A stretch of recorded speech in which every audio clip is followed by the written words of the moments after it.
setting several homes and parked cars that you see on your screen on fire, sending neighbors scrambling. It's unclear right now how many people were on board the jet, but the assistant fire chief says that all the fatalities appear to be from the plane. Officials say the impact left a devastating trail of destruction and toxic streams of jet fuel pouring down the streets, soaking front lawns. The assistant fire chief saying there is fuel all over the place. It's not just the toxic air you and your family breathe causing health issues. It's the serious safety concerns, mid-air collision, and frequent crashes of small planes into densely populated residential areas. These are the prices you pay for corporate lobbying. Lobbyists, the wheeler dealers of Washington, D.C. If you visit the Capitol in Washington, D.C., one might be expected to see a host of elected representatives filling the halls with the hustle and bustle of attending meetings, working on legislation, conferring with colleagues, and you will recognize the faces of the politicians who are most noted in the news. The politicians that make the headlines for their legislative accomplishments. However, who you will not recognize or even notice are the power brokers of Washington who roam the halls of the Capitol making and cutting deals for the benefit of industries, organizations, agencies, and businesses. They wield remarkable leverage directing legislation that will benefit their employer. They are the hidden power players, the deal makers, who have immense influence in directing legislation. They are the lobbyists of Washington, D.C. A lobbyist is one who conducts activities aimed at influencing or swaying public officials and especially members of a legislative body on legislation. A person engaged in lobbying, the public official lobbyist's role is to shape legislative measures by presenting the interests of businesses or groups to legislators. These professionals use their influence to persuade lawmakers to agree with their efforts and opinion. They want to gain legislative support to propose, pass, amend, or defeat legislation or change existing laws and regulations. The aviation lobby is a significant force in U.S. politics, representing various stakeholders in the industry, including airlines, manufacturers, and airports. The aviation lobby is one of the largest lobbying groups in the U.S., with expenditures often exceeding $20 million annually. Major organizations include the Airlines for America, A4A, the National Business Aviation Association, NBAA, and the Aerospace Industries Association, AIA. Major airlines like Delta, American Airlines, and United Airlines are prominent contributors. Aircraft manufacturers such as Boeing and Airbus also play a crucial role in lobbying efforts. The aviation lobby advocates for issues such as funding for airport infrastructure, regulatory reforms, and policies related to safety and security. It also addresses environmental regulations and sustainability initiatives. The aviation lobby has successfully influenced legislation related to the Federal Aviation Administration, FAA, reauthorization, and funding for air traffic control modernization. Lobbying in the U.S. faces harsh and widespread criticism. This is due to the concerns that lobbyists have the power to influence policymaking in favor of special interests. It has been argued that lobbyists can unduly influence politicians by financial contributions, which will prioritize the needs of their clients over the needs of the politician's constituency. Overall, the aviation lobby's size and financial resources enable it to exert considerable influence over aviation-related policies and regulations in the United States. As planes continue to roar over our homes, lobbyists will be scouring the halls of Congress preparing to make their next deal, ensuring that the airline industry will continue its exploitation of our communities at the sacrifice of our families' health and well-being. Plane Sense for Long Island. People on the ground are truly suffering, and FAA and our representatives do not care. Aside from devastating financial impacts due to losses in property value and our businesses, it is taking a toll on the health of those of us on the ground.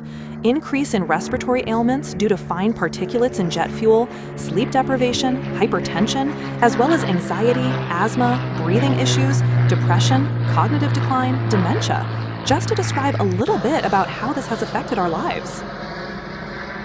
The unelected FAA grifters, psychopaths, imbeciles, narcissists, and noisy flyboy wannabes who have seized control of our quiet skies, peace, and tranquility, and are cannibalizing the machinery of humanity and decency. We have been reporting aircraft noise issue to the Port of Portland and the FAA, asking for help in the last 4 years. Their initial response falsely stated that there is no change.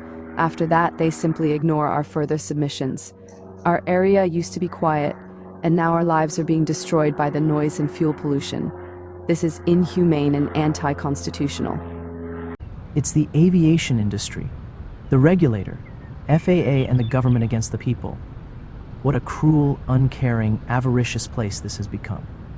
It's not a day that goes by, and I don't hear my neighbors complaining about this egregious noise and air pollution, endangering our lives and safety. This is a constant assault on our health, safety, and sanity. This creation is nothing short of a money grab by airlines, facilitated by false data provided by the FAA. Communities in designated sacrifice zones pay with their health, well-being, and decreased property values all over the country. No significant impact is the farce they label it with, as millions of people are punished while others benefit. Prior burdens were shared. Now the sacrifice zones bear all of the burden of airports' traffic. The arrogance and stupidity is blatant. It must stop. It can get pretty bad. Longtime Carlsbad resident Hope Nelson says the plane noise from flights coming in and out of McClellan-Palomar Airport with no mandatory regulations in place has just gotten worse over the years. We're all between a rock and a hard spot, so I appreciate anything the city council is willing to do on this one.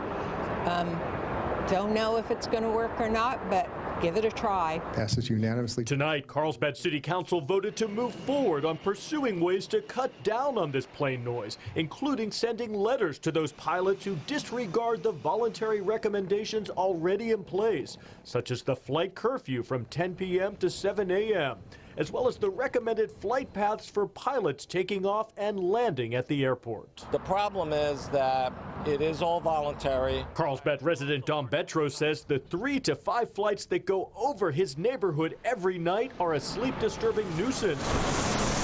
But he's especially concerned about the pilots who fail to stick to the recommended flight paths at all times of the day. When they don't do that, they go over schools, they go over residences.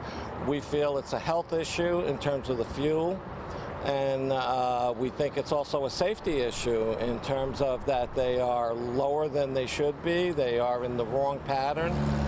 A major point of frustration among residents, neither the county, which owns the airport, nor the FAA have taken any concrete action to regulate the pilots' behavior, and have instead pointed fingers at each other when it comes to responsibility. And while Carlsbad proposed letter-writing action may lack legal teeth, neighbors are still hopeful that it could have some impact. We're just glad to see our city council attempting to do something. And city leaders here say they plan to revisit this issue and hopefully take action on it in the next 2 months. We are located and directly affected by the Rocky Mountain Metropolitan Airport daily. The flight schools are my main concern. They have open game on our communities every day. We endure their noise and lead pollution 19 to 23 hours in a day. We need a curfew in place to control our airspace. The FAA should revert back to the old traffic patterns pre-Next Gen and increase the altitude of the planes. The FAA should limit dangerous and intense operations of abusive general aviation on top of congested areas. The flight schools, loud aerobatic planes, and low-flying helicopters should be removed from residential zone and moved to a remote area. The FAA should be able to represent the interest of the area as a whole, and not just the airport or rogue air operators. FAA needs to stop the delays and show the American people some aggressive policy proposals that restore the balance lost between the tiny aviation community and the large majority impacted by these elites, the 0.1% versus the 99.9%. This will reduce the risks of future crashes or mid-air collision and would eliminate this newly created threat to public health and safety. It will curb aviation harassment and abuse and create a healthy balance of power in between aviation and non-aviation community. Protect your environment, protect your children, protect your home, and protect your community. Be the activist who pushes back when FAA and aviation industry cross the line. Thank you for your support.